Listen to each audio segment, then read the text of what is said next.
Assalamualaikum warahmatullahi wabarakatuh.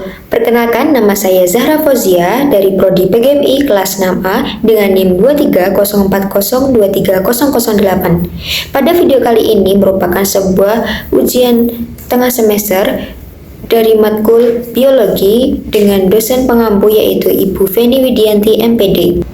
Pada video kali ini saya akan membahas mengenai anatomi dan fisiologi manusia, konsep dasar sistem organ. Apa sih itu anatomi dan fisiologi manusia?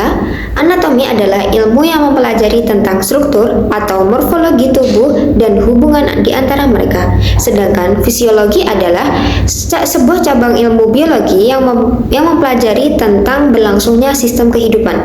Seperti contoh, ketika kita mempelajari struktur pencernaan, maka kita akan mempelajari fungsi pencernaan juga. Organisasi tubuh manusia. Organisasi tubuh manusia adalah susunan tingkatan penyusun tubuh manusia dari yang paling sederhana hingga yang paling kompleks. Tingkatan ini menunjukkan bagaimana bagian-bagian tubuh bekerja sama membentuk kehidupan. Adapun 4 tingkatan dalam organisasi tubuh manusia. Yang pertama yaitu sel. Sel adalah unit dasar dari struktur dan fungsi makhluk hidup. Sel tersebut merupakan yang mampu melaksanakan berbagai proses terkait kehidupan. Yang kedua, jaringan. Jaringan adalah kumpulan sel-sel dengan struktur dan fungsi khusus yang sama. Yang ketiga yaitu organ. Organ adalah jaringan yang tersusun 2 atau lebih dalam berbagai proporsi dan pola seperti sebagai lapisan, tabung, buntelan, dan irisan. Selanjutnya yaitu sistem organ. Sistem organ adalah sekumpulan organ yang bekerja secara terorganisasi untuk menjalankan suatu fungsi fisiologis tertentu dalam makhluk hidup. Selanjutnya yaitu konsep dasar sistem organ. Dalam tubuh manusia terdapat banyak sekali sistem organ. Adapun beberapa sistem organ yang akan saya jelaskan dalam video kali ini. Pertama yaitu sistem gerak. Adapun sistem gerak dibagi menjadi 2 jenis. Yang pertama sistem gerak aktif atau biasa disebut sistem otot. Otot merupakan sebuah organ tubuh yang mengubah energi kimia menjadi energi mekanik atau gerak, sehingga dapat berkontraksi untuk menggerakkan rangka sebagai respon tubuh terhadap perubahan lingkungan. Yang kedua yaitu sistem gerak pasif atau biasa disebut sistem rangka. Sistem organ pada manusia yang tersusun dari tulang-tulang yang saling berhubungan dan berfungsi untuk menopang tubuh, melindungi organ dalam, membantu pergerakan, serta melekatnya otot. Selanjutnya, sistem pencernaan. Proses pencernaan pada tubuh manusia dapat dibedakan menjadi 2 macam. Yang pertama, proses pencernaan mekanik. Proses pencernaan mekanik yaitu perubahan makanan dari bentuk kasar atau besar menjadi bentuk kecil dan halus. Yang kedua yaitu proses pencernaan kimiawi, yaitu proses perubahan makanan dari zat yang kompleks menjadi zat-zat yang lebih sederhana dengan menggunakan enzim. Adapun alat-alat pencernaan yaitu seperti mulut, esofagus, lambung, usus halus, usus besar, rektum. Sistem pernapasan. Pernapasan atau respirasi adalah peristiwa menghirup udara dari luar yang mengandung oksigen ke dalam tubuh, serta menghembuskan udara yang banyak mengandung CO2 atau karbon dioksida sebagai sisa dari oksidasi keluar dari tubuh. Adapun fungsi sistem pernapasan yang pertama yaitu mengambil oksigen O2 dari udara. Yang kedua yaitu mengeluarkan karbon dioksida. Yang ketiga yaitu membantu menjaga keseimbangan asam dan basa tubuh. Yang keempat yaitu membantu proses pembentukan suara. Yang kelima yaitu membantu pengaturan suhu tubuh. Adapun beberapa organ pernapasan yaitu hidung, mulut, laring, faring, trakea, paru-paru, bronkus, bronkiolus, dan alveolus. Selanjutnya yaitu sistem peredaran darah. Sistem peredaran darah adalah sistem organ yang berfungsi mengedarkan darah ke seluruh tubuh untuk membawa oksigen, zat makanan, hormon, dan zat lainnya, serta mengangkut sisa metabolisme seperti karbon dioksida untuk dikeluarkan dari tubuh.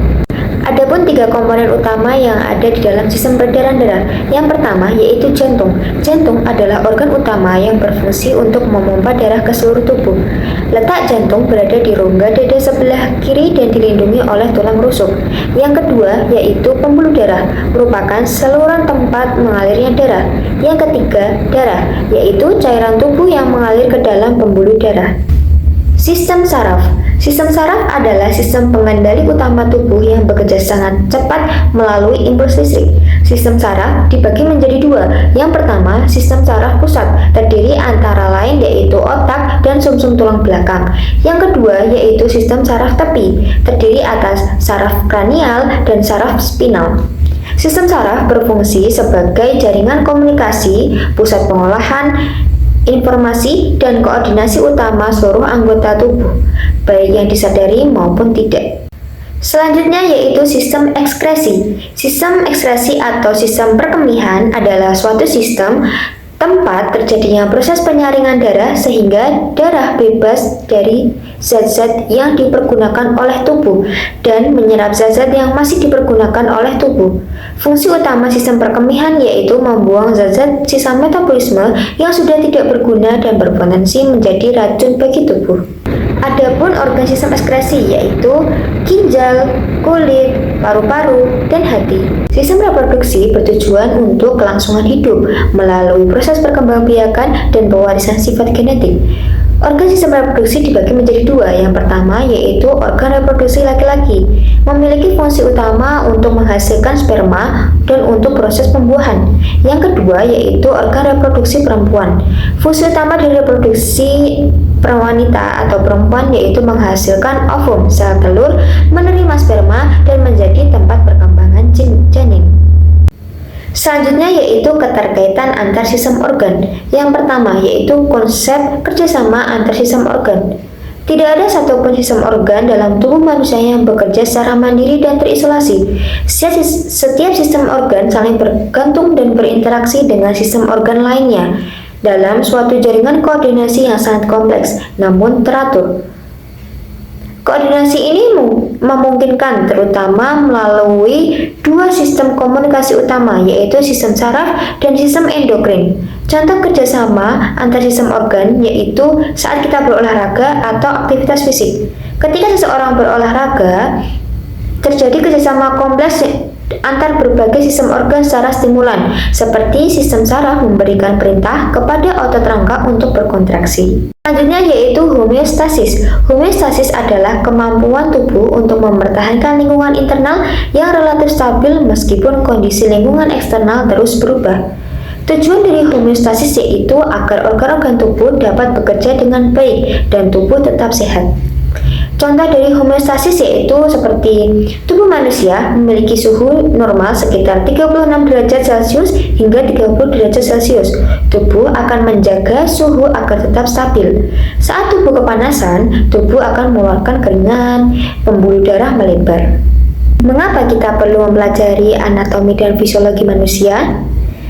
Allah menerangkan dalam Quran surat At-Tin ayat 4 yang berbunyi Bismillahirrahmanirrahim Laqad khalaqnal insana fi ahsani taqwim Shadaqallahul adzim, yang berarti sungguh kami telah menciptakan manusia dalam bentuk yang sebaik-baiknya.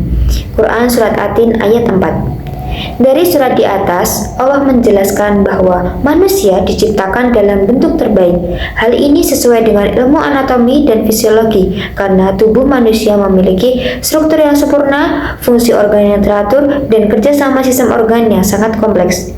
Semakin kita mempelajari anatomi dan fisiologi manusia, semakin terlihat kebesaran dan kekuasaan Allah Subhanahu wa Ta'ala dalam menciptakan manusia. Oleh karena itu, marilah kita selalu menjaga kesehatan agar kita tetap dapat menikmati apa yang sudah Allah berikan kepada kita. Sekian materi yang dapat saya sampaikan, kurang lebihnya mohon maaf. Terima kasih. Wassalamualaikum warahmatullahi wabarakatuh.